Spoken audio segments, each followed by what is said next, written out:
नमस्कार साथियों, देखिए शैक्षणिक सत्र 2023-24 के लिए जो आवश्यक कार्रवाई के संबंध में निर्देश जारी हुए हैं, तो आज के वीडियो में हम देखेंगे छात्रावास के संचालन संबंधी जो आवश्यक निर्देश जारी हुए हैं, तो वो सभी कुछ देखेंगे हम इसके अंदर। तो चलिए हम स्टार्ट करते हैं। देखिए यहाँ पर पत्र जारी हो चुका है, विस्तृत निर्देश जारी हो चुके इस संबंध में, और यहाँ पर जैसे कि नीचे बताया हुआ है नामांकन से संबंधित कि 17 अप्रैल 2023 से विद्यार्थियों का नामांकन आरंभ किया जाए। इसके अंतर्गत अकादमिक सत्र 2022-23 में कक्षा 1 से 7 तक अध्ययनरत छात्रों को 2 से 8 में प्रावधानिक नामांकन किया जाए उनका, और विद्यालय के परीक्षा परिणाम घोषित होने के पश्चात वास्तविक कक्षा अनुरूप छात्र छात्राओं की शिक्षा पोर्टल पर मैपिंग की जाए। इसी प्रकार कक्षा 5 और 8 के जो बच्चे हैं उनको भी कक्षा 6 और 9 में प्रवेश दिया जाए। छात्रावासों में प्रवेश के संबंध में यहाँ पर बताया गया है कि शासन के प्रावधान अनुसार कस्तूरबा गांधी बालिका विद्यालय एवं समग्र शिक्षा अभियान के तहत संचालित छात्रावासों में कक्षा 6 से 8 तक तथा कक्षा 6 से 12 स्वीकृत संख्या अनुसार बालक बालिकाओं को छात्रावासों में प्रवेश दिलाया जाए। कक्षा 8 उत्तीर्ण बालिकाएं को समग्र शिक्षा अभियान के तहत निकटस्थ बालिका छात्रावास अथवा जनजाति कार्य विभाग के छात्रावासों में दर्ज कराया जाए। इसी प्रकार छात्रावास का संचालन 30 अप्रैल 2023 तक निरंतर किया जाए। सत्र 2023-24 में कंडिका 3 में उल्लेखित प्रावधान अनुसार ही शाला से बाहर बालक बालिकाओं को छात्रावासों में प्रवेश दिया जाए। कंडिका 3 भी हम देखेंगे नीचे। इसी प्रकार से यहाँ पर देखिए अकादमिक और पीएम केयर योजना एवं मुख्यमंत्री कोविड-19 बाल कल्याण योजना के अंतर्गत चयनित बच्चों को भी शिक्षा की मुख्य धारा में लाने हेतु समुचित कार्रवाई की जाए। अकादमिक में यहाँ पे बताया हुआ है कि 17 अप्रैल 2023 से नियमित कक्षा संचालन किया जाए। इस कार्य हेतु विद्यालय में उपलब्ध कराई गई प्रयास अभ्यास पुस्तिका को समस्त छात्रों को वितरित किया जाए।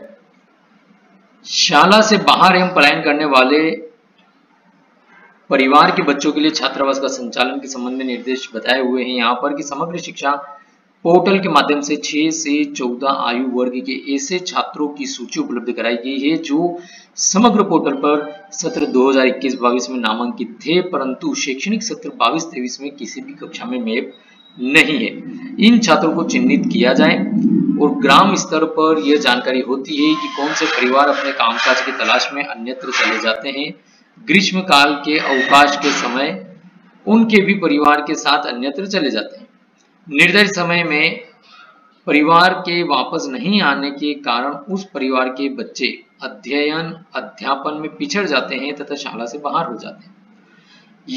अतः यह उचित होगा कि पलायन करने वाले परिवारों से संपर्क कर उनके बच्चों को जिला या विकास खंड में संचालित आवासीय छात्रावास केजीबीवी एनएससीबी में प्रवेश देते हुए उन बच्चों को माह मई से जून में आवासीय व्यवस्था उपलब्ध कराई जाए तथा छात्रावासों के नियमित प्रारंभ होने के समय उनके निकटतम छात्रावास में प्रवेश दिया जाए। अतः कंडिका 3.2 के क्रियान्वयन के संबंध में निम्नानुसार कार्यवाही की जाए।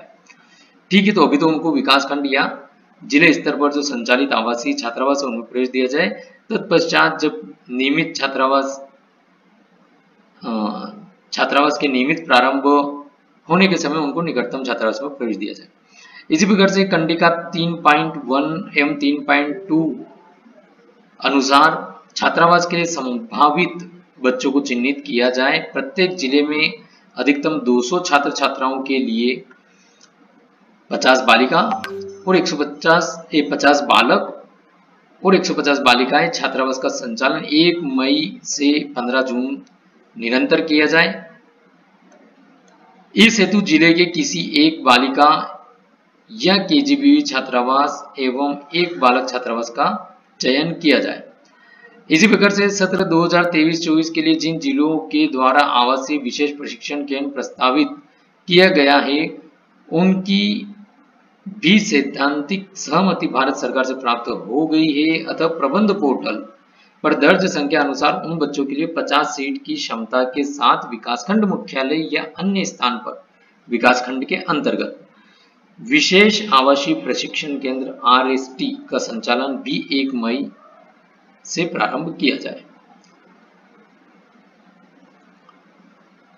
इसी प्रकार से यहाँ पर विगत सत्रों में गृह संपर्क के अंतर्गत जिलों के द्वारा अन्य में बच्चों का भौतिक सत्यापन किया गया है। इन बच्चों को शिक्षा की मुख्य धारा में लाने हेतु छात्रवार रणनीति तैयार की जाए तथा इन छात्र के शाला में प्रवेश नहीं लेने के कारण को निराकृत करते हुए उन छात्रों को शिक्षा का अधिकार अधिनियम के प्रावधान अनुसार 15 जून 2023 तक उपयुक्त संस्थाओं, शाला या छात्रावास या विशेष आवासीय प्रशिक्षण केंद्र में प्रवेश दिलाने हेतु आवश्यक कार्यवाही की जाए। इसी प्रकार से यहाँ पे ऊपर भी बताया हुआ है कि जिले या विकासखंड स्तर पर ग्रीष्म अवकाश में संचालित किए जाने वाले छात्रावास या विशेष आवासीय प्रशिक्षण केंद्र की जानकारी 25 अप्रैल 23 तक राज्य शिक्षा केंद्र में प्रेषित की जाए, जिससे आवश्यक वित्तीय प्रावधान भी किए हो सके और रेलवे स्टेशन, बस स्टैंड, हाट बाजार, व्यावसायिक एवं धार्मिक प्रतिष्ठानों के साथ साथ झुग्गी एवं पिछड़ी बस्ती में रहने वाले शाला से बाहर बच्चों को चिन्हित कर उन्हें शिक्षा की मुख्य धारा जोड़ने हेतु विशेष सर्वे किए जाए। जिलों को उपलब्ध कराई गई सूची अनुसार मोबाइल ऐप के माध्यम से प्रत्येक बच्चे का भौतिक सत्यापन किया जाए। तो यह कुछ निर्देश जारी हुए थे जिसमें छात्रावास के संचालन के संबंध में यहाँ पर निर्देश बताए गए हैं और अभी मई मंथ और जून मंथ में भी क्या किया जाना है वो भी यहाँ पर पूरी जानकारी को बताया गया है। आई होप आपको वीडियो सब पसंद आया होगा, तो प्लीज जानकारी को और शेयर करेगा ताकि सभी को इसके बारे में ज्ञात हो सके और चैनल को सब्सक्राइब करना ना भूले और बेल आइकन में ऑल बटन को प्रेस करेगा। धन्यवाद।